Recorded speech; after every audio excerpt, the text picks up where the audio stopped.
Good morning, beauties. How are you feeling this morning, today? I am just dropping by for a little bit of a brief hello, check-in. In complete transparency, I did not sleep very much last night, and so I'm a little bit in that state that one can get when one has not had enough sleep, which I'm sure you can relate to because you're a human being. But I wanted to drop in and check in. Yeah, the winds of change are feeling very blustery right now. It feels like they're building up sort of behind me, and I'm wondering how you're feeling.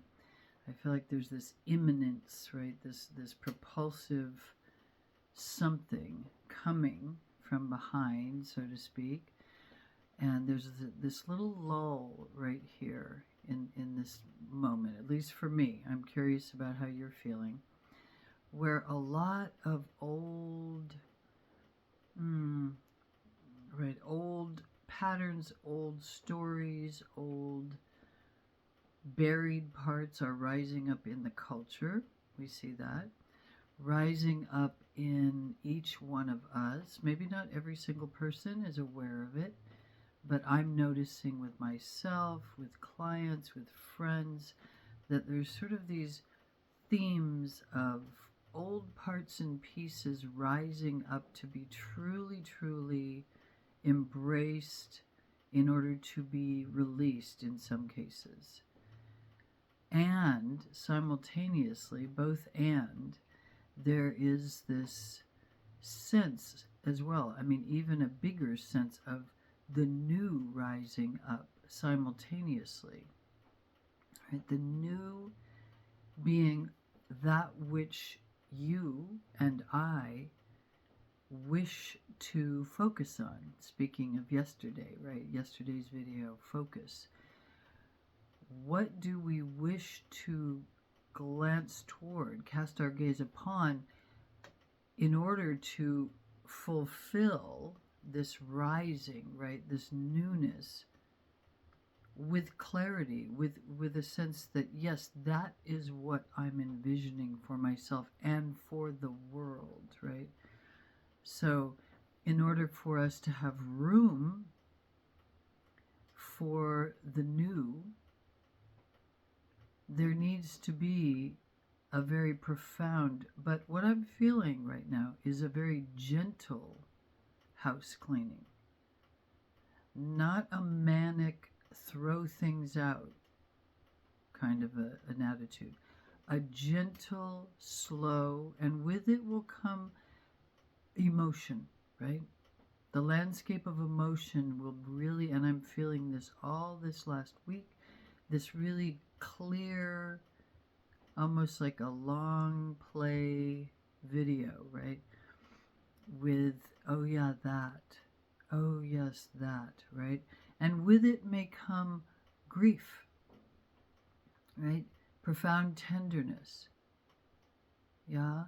As you do this gentle house cleaning, right? So I'm talking about a broom versus a vacuum cleaner, right? Using your hands versus any kind of machine, right? I'm not being literal, but I am also being literal, right?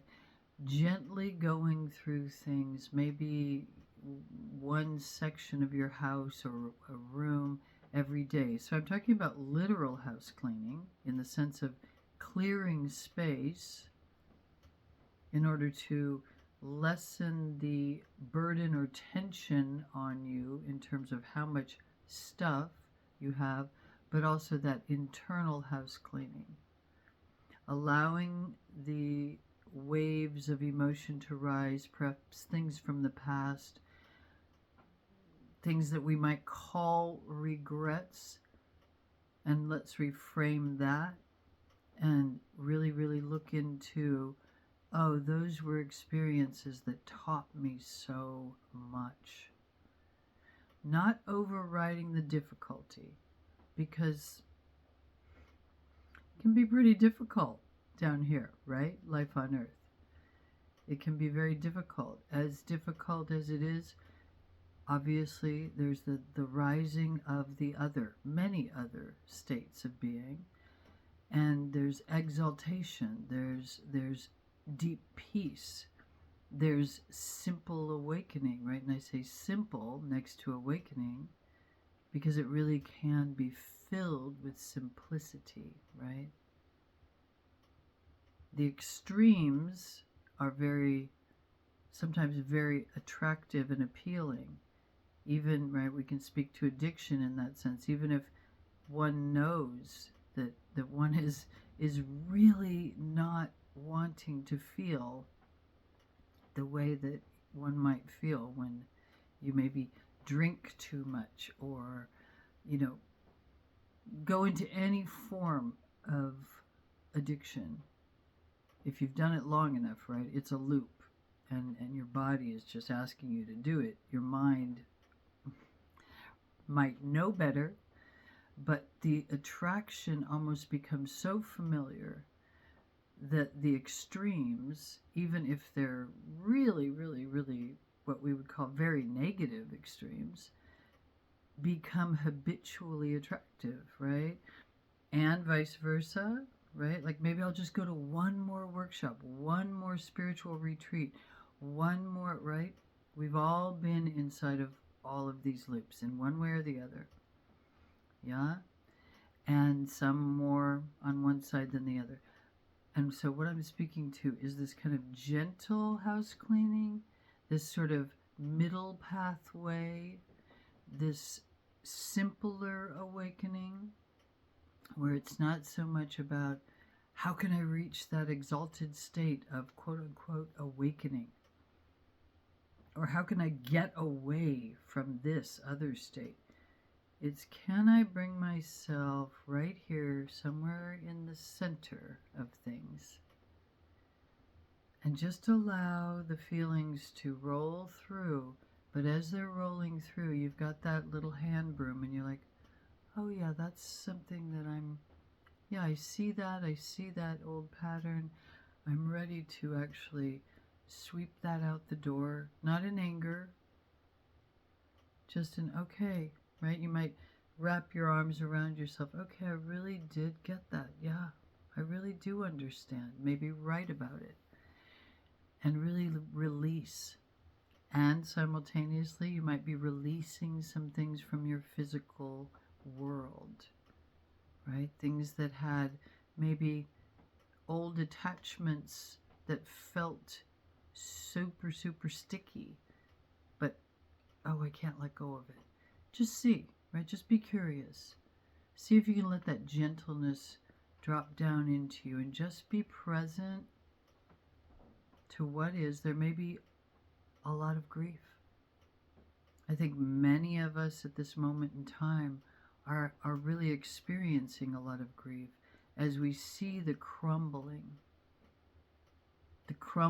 of institutions, the crumbling of systems, even if we actually wish for them to crumble.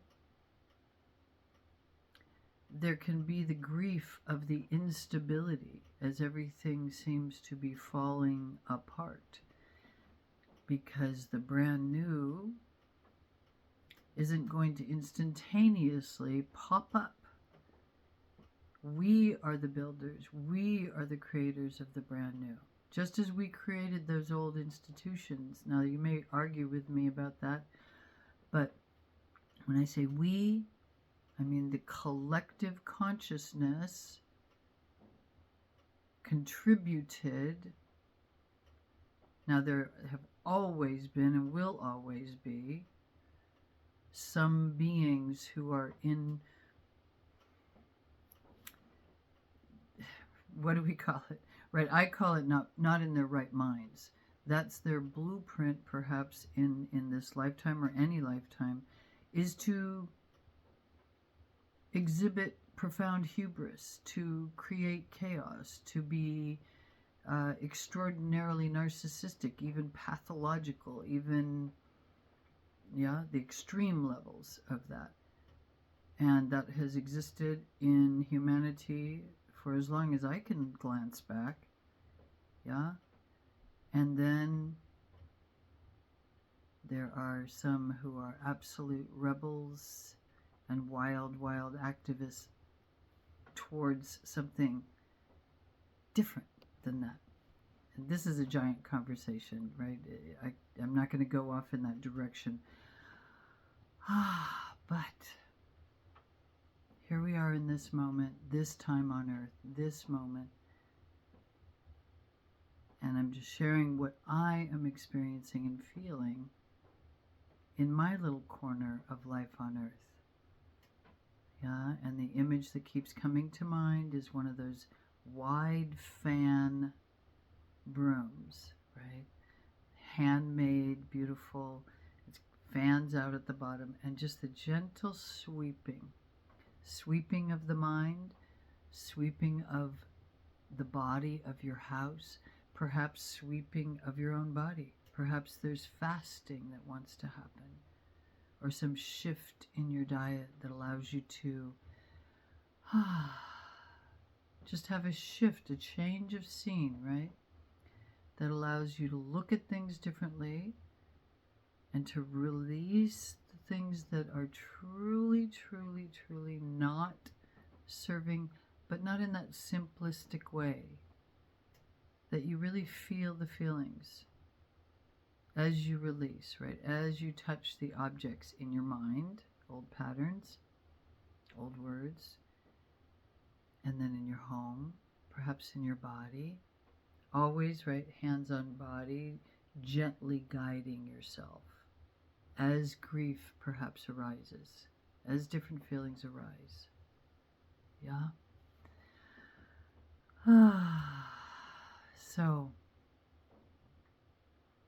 sending so much love from here to where you are. Deep understanding that we are all in this wild, epic time on earth together, and that we weave a web of beauty together if that's what we are choosing. We repair the holes in the weave. We weave new patterns of beauty, right? And we continue to be radically embodied humans, present and here for this moment, to the best of our abilities. Yeah. Sometimes we weep. Sometimes we dance the rage dance. And sometimes we laugh uproariously. Okay. Sending big love. So much love to you. May kindness be in your landscape today. Tenderness, kindness. Talk soon.